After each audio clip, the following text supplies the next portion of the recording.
আজ ২৬শে জুলাই নারী টি-20 এশিয়া কাপের সেমিফাইনালে মুখোমুখি হবে দুই শক্তিশালী দল বাংলাদেশ এবং ভারত।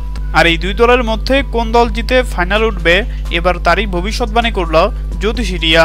দর্শক, এবারের নারী টি-20 এশিয়া কাপে শ্রীলঙ্কার বিপক্ষে হার দিয়ে শুরু করে বাংলার টাইগার্সরা। এরপর থাইল্যান্ড এবং মালয়েশিয়ার বিপক্ষে দাপুটে জয়লাভ করে সেমিফাইনালে উঠে যায় বাংলার বাঘিনীরা। অপরদিকে ভারত শুরু থেকেই ব্যাটে বলে দুর্দান্ত পারফর্ম করে টানা ৩ ম্যাচে অপরাজিত জয় নিয়ে সেমিফাইনালে উঠে। আর ২৬শে জুলাই সেমিফাইনালে মুখোমুখি হবে শক্তিশালী ভারত এবং বাংলাদেশ। বর্তমানে শক্তিমত্তার দিক দিয়ে এই দুই দলের মধ্যে কোনো দলই কম শক্তিশালী নয়, সেহেতু বলা যাচ্ছে আজ এই দুই দলের মধ্যে একটি হাড্ডাহাড্ডি লড়াই হবে, কেউ কাউকে ছাড় দিয়ে কথা বলবে না। ফাইনালে ওঠার এই মহাগুরুত্বপূর্ণ ম্যাচে এই দুই দলের মধ্যে কোন দল জিতবে তা নিয়ে ক্রিকেট ভক্তদের মধ্যে উত্তেজনার শেষ নেই।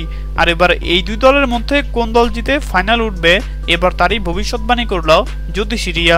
জ্যোতিষী রিয়ার সামনে বাংলাদেশ এবং ভারতের পতাকা রাখা হয়, আর জ্যোতিষী রিয়া বাংলাদেশের পতাকা তুলে এবং এটাও জানিয়ে দেয় বাংলাদেশের জয়ের সম্ভাবনা ৬০%, অপরদিকে ভারতের জয়ের সম্ভাবনা ৪০%।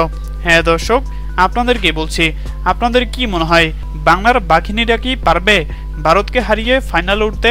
জানিয়ে দিন আপনাদের গুরুত্বপূর্ণ মতামত আমাদের কমেন্ট বক্সে। ধন্যবাদ।